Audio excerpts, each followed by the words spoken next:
एक मंत्र जो बुद्धि के विकास के लिए है, एक मंत्र जो बुद्धि को सशक्त बनाने के लिए है, एक मंत्र जो आपके आध्यात्मिक और बौद्धिक विकास के लिए एक रामबाण का काम करता है, वह मंत्र है गायत्री मंत्र।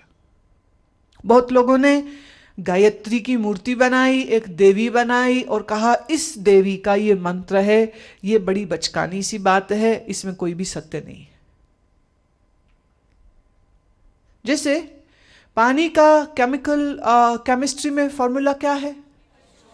H2O। ये हिंदुओं का है, सिखों का है, जैनियों का है, बौद्धों का है, ज्यूज का है, अमेरिकन का है, किसका है? ये किसी का भी नहीं है। It's just a scientific name for water. इसी तरह से गायत्री मंत्र एक साइंटिफिक फॉर्मूला है। और आज आपको मैं इसी गायत्री मंत्र से परिचित कराऊंगी। आपने इस मंत्र को सुना भी है, आप जानते भी हैं, आपने कभी कभी बोला भी होगा, लेकिन इसके अर्थ को आज जब आप समझेंगे तो आपको मालूम होगा कि ये वास्तव में कितनी बड़ी बात थी। कई बोलते ये तो हिंदुओं का है। ये तो वही हो जाएगा जैसे कोई बोले ये H2O अमेरिकन का है। इस बात में कोई तथ्य नहीं है, इस बात में कोई सच्चाई नहीं है। ये मानव मात्र के लिए, हर मनुष्य के लिए है।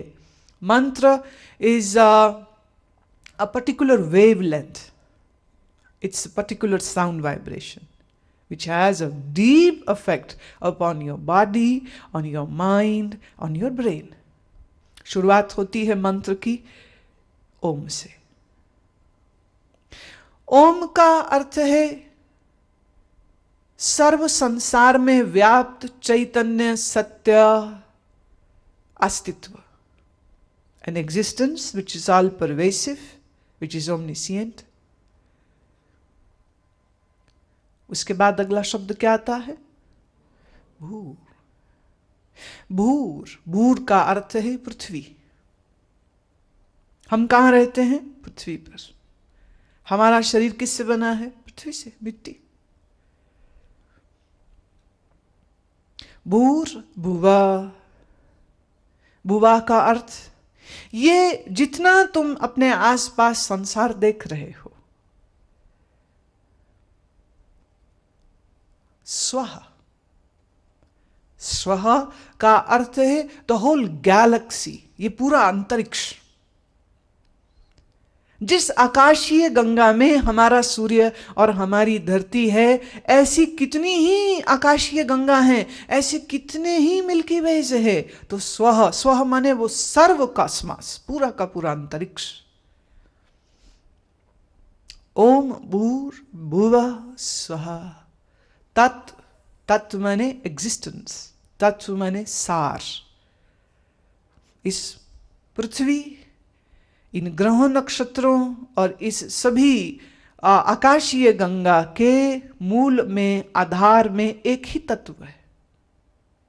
जैसे इस समय बस इस हॉल में बैठे हुए हम सब एक ही वायु से श्वास ले रहे, तुम्हारी मेरी इसकी उसकी अलग नहीं है। एक ही ऑक्सीजन हमारे फेफड़ों में जा रही है और हम सबके द्वारा छोड़ी गई कार्बन डाइऑक्साइड भी इसी हॉल में है। आप ये नहीं कह सकते ऊंच नीच भेदभाव, इसमें कुछ मतलब नहीं है। एक ही सूर्य जैसे रोशनी देता है, एक ही पृथ्वी पर जैसे हम रहते हैं। अब बात और गहरी हो रही है कि इस पृथ्वी, इन ग्रह नक्षत्रों और इस पूरी आकाशीय गंगा में एक ही तत्व है।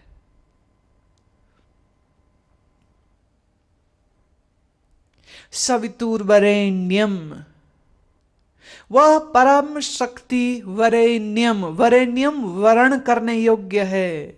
वरण माने धारण करने योग्य है, याद करने योग्य है, स्मरण करने योग्य है। भर्गो देवस्य, यह तत्व देव स्वरूप है और चराचर जगत में व्याप्त है। धीमहि, धीमा ने बुद्धि, हमारी बुद्धि को ऐसी शक्ति दीजिए जिससे हम एक सत्य पथ पर चलने के लायक हो सके। धियो यो न, हम यह प्रार्थना करते हैं धियो यो न प्रचोदयात, हमारी बुद्धि प्रचंड होकर के तेजस्वी हो। और मुझे बताइए, किसको अपनी अकल को प्रचंड नहीं करना है? सबको करना है।